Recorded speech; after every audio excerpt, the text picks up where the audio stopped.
Bingwa. Vipi? Safi bana, habari ya leo bana. Nashukuru sana. Nzuri sana. Kiswahili chako kizuri kwanza. Kuna mtu ambaye anakuona kwa mara ya kwanza kabisa kupitia runinga ya Citizen.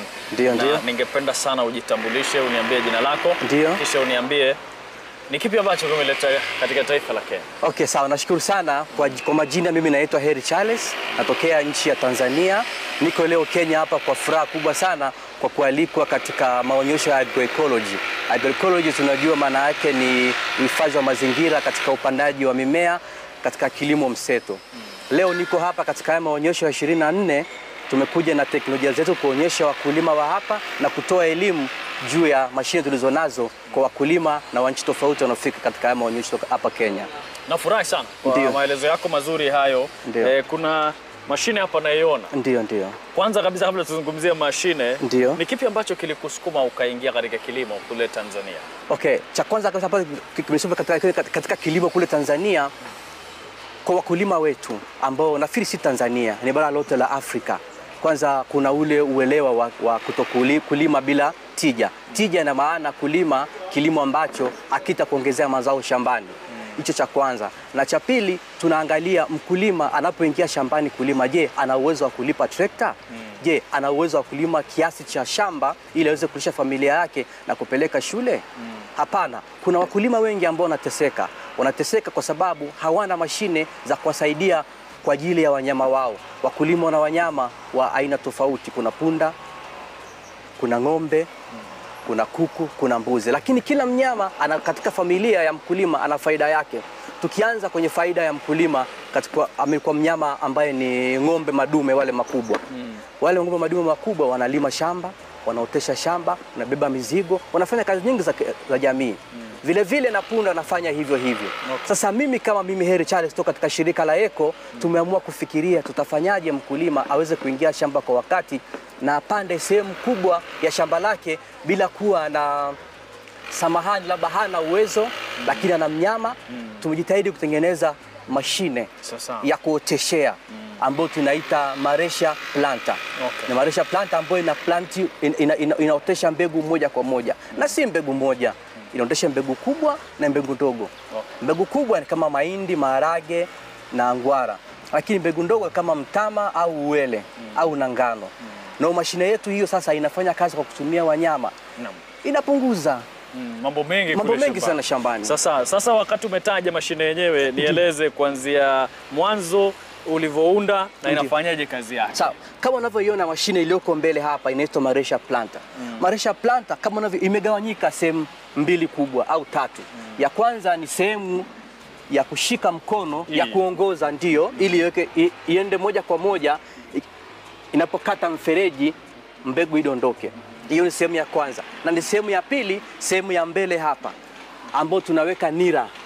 Wengine wanaitwa yoke kwa ajili ya ng'ombe wawili, mmoja upande ule na mmoja upande huu kwa ajili ya kuvuta. Ya tatu ni mashine yenyewe kama uiona hapa. Hii mashine unavyoiona hapa ni rahisi kutumia.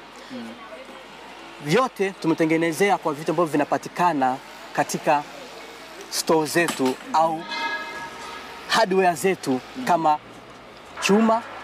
Haya makopo ya rangi yaliyotumika. Hii mikanda ni mikanda ambayo inapatikana katika mashine za hapa kwetu Afrika. Na hizi sida tunachukua toka sehemu maduka tofauti. Kwa sababu hii inaitwa hopper, kibebea mbegu cha kwanza kabisa. Unaweza ukaotesha mbegu mbili shambani kwa wakati mmoja. Aidha ukaweka maharage upande huu, au ukaweka mahindi. Ukaenda na mstari miwili ya mahindi, kurudi na mstari mmoja wa maharage. Unafanyaje? Ukienda na mstari mmoja wa maharage, unafunga. Unafunga upande mmoja, mahindi yadondoki. Maharage yanadondoka.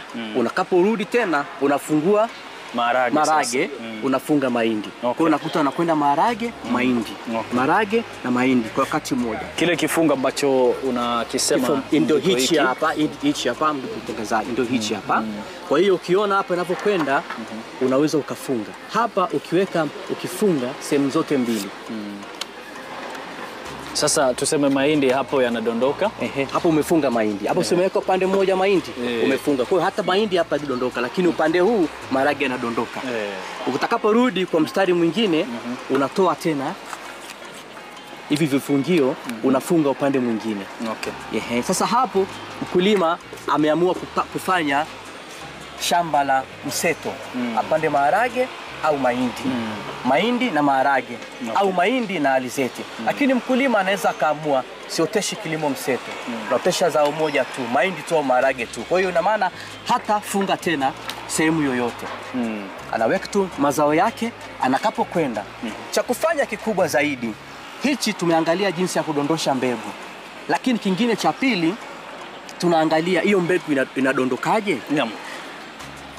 Mbegu inapodondoka itakapoingia sehemu hii hapo. Unaona hizi sehemu, upande huu ina sehemu ndogo na upande huu ni sehemu kubwa.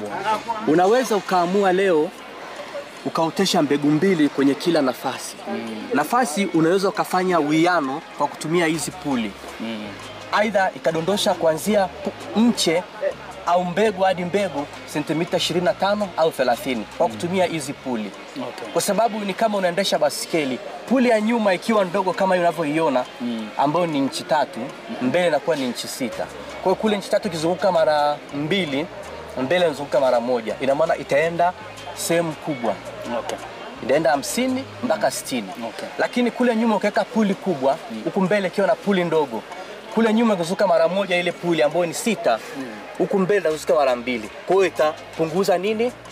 Urefu kati ya punje hadi punje, au sehemu ya kondosha mbegu hadi mbegu. Kwa hiyo itakuwa ni 15 mpaka 20. Sasa hapo utakuwa umeweza. Naona pia kuna tape hapa tayari ya kupima, sio? Ndio. Manake ni hii tape itamsaidia mkulima anapofanya ule uwiano, aidha amue dondoshe mbegu moja au mbili. Hapa unapoona hapa mbegu ndogo zinaanguka mbegu mbili, lakini unaweza ukafunga kabisa hivi ukalegeza ukafunga. Hapa mbegu hazidondoki. Sasa hapo sasa unaanza kulegeza ikadondoka moja. Sasa inamfanya mkulima ajue alivyofanya uwiano wa kusukuma ameenda sentimita ngapi.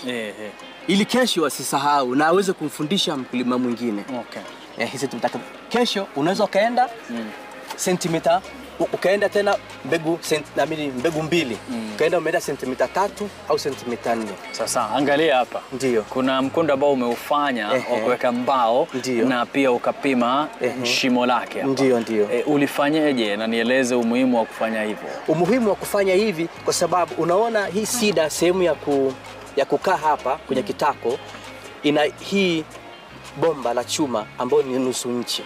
Usipoweka nusu inchi ambayo inaingia ndani moja kwa moja, ina maana kuna upotezaji wa mbegu ambazo hii hopa ikicheza mbegu zitaanguka na zitapotea. Lakini hii mbegu hii mbao ina cover mpaka chini hapa kwenye plastic. Kwa hiyo mbegu haziwezi potea na haziwezi dondoka. Ndio. Sasa kazi nzuri sana ambayo umeifanya, lakini kwa raha mtazamaji, naomba sana uniendeshe ndo tujue inakwenda namna gani sasa wakati tuseme ndume wako huko mbele. Sasa jigari yenyewe ile kwendaje? Sasa kabla ya kwenda na gari, unavyokiona kingine hapa, unavyoiona hii rimu ambayo inagusa chini sasa kitembea, itazungusha huu mkanda. Wakati huu mkanda umeushaukaza, itazungusha hii sida ambayo inaangusha mbegu.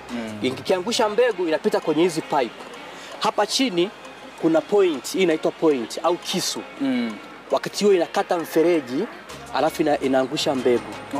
Kama tulivyoongea hapa awali, kwa inaangusha mbegu 1, 2 au 3 kwa nafasi ya kutumia hizi puli. Kwa hiyo kisha kata ule mfereji, inaangusha mbegu, alafu hii rimu ya nyuma inafukia.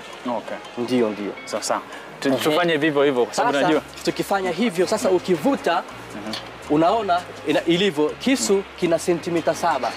Kwa hiyo ukienda chini ukikata kwenye ardhi unaona inavyo unafanya kazi yake.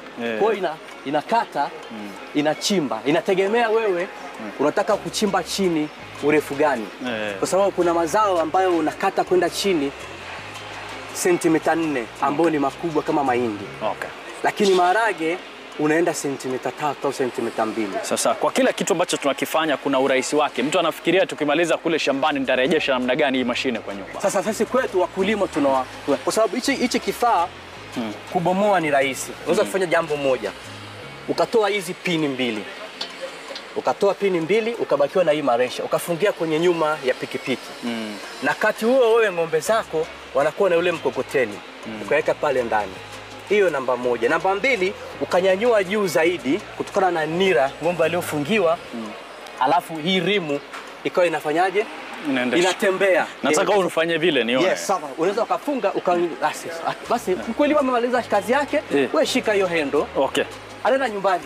Okay. Inafika mpaka nyumbani taratibu. Na kama uko na mzigo mwingine, unaweza kufungia hapa, ng'ombe akapeleka fikisha nyumbani. Good. Mimi nafurahi sana bwana. Sasa utaalamu ambao ni mzuri sana kwa yule ambaye anakutazama, na nafurahi. Na kilicho rahisi sana ni rasilimali ambazo tunazipata kutoka nyumbani unatengeneza hii. Na wakati ule unajua tukiwa wadogo tuliona yule ng'ombe akikwenda tu na nira bila uwezekano wa kupanda, binadamu wanapanda. Lakini sasa kwa urahisi mwingi sana. Nisemeje baba, umefanya kazi nzuri sana. Nashukuru sana ndugu, nashukuru sana. Hii ni kwa ajili hili changamoto na ni faida ya mkulima. Na taifa la Kenya vile vile Tanzania barani Afrika, sote kwa pamoja tunajua kwamba baadaye tutafanikiwa. Bila shaka umesikiliza, Ubingwa yupo katika taifa la Kenya kuonesha kile ambacho yeye mwenyewe amebuni kutumia akili yake. Tunasema kwamba wakulima vile vile wanafikiria sana, werevu kusema hivyo, rahisi kwenda shambani badala ya kuwa na watu watatu ambao wangekusaidia kule. Ni ndume tu wawili, wepanda ukiwa peke yako. Bila shaka.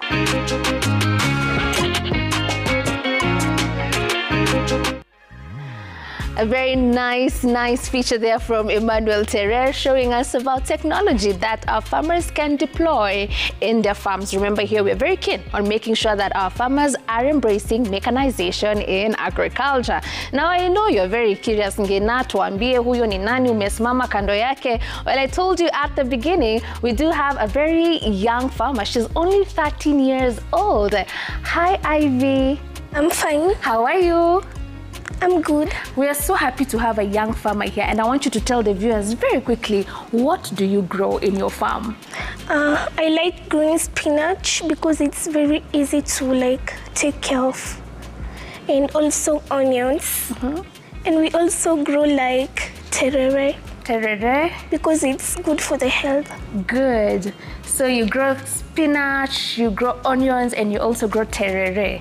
So when you grow up, now you're 13, now when you become old like us, what do you want to be when you grow up? I want to be a mentor for the young people, to love nature, and I also want to be an environmentalist. Great. And you already are one. Well, she's only 13. When she grows up, she wants to be an environmentalist and a mentor to the young people. She's already mentoring me. Thank you so much for being here. We are taking a break. When we come back, we will be talking a lot more about her inspiration and also motivating other young people to get into the space of agriculture. But before we do that, we have a farm joke.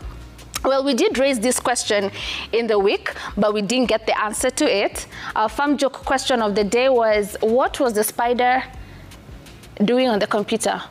Well, actually, okay, we've played the wrong one. We'll play the right one after this break. Thank you so much.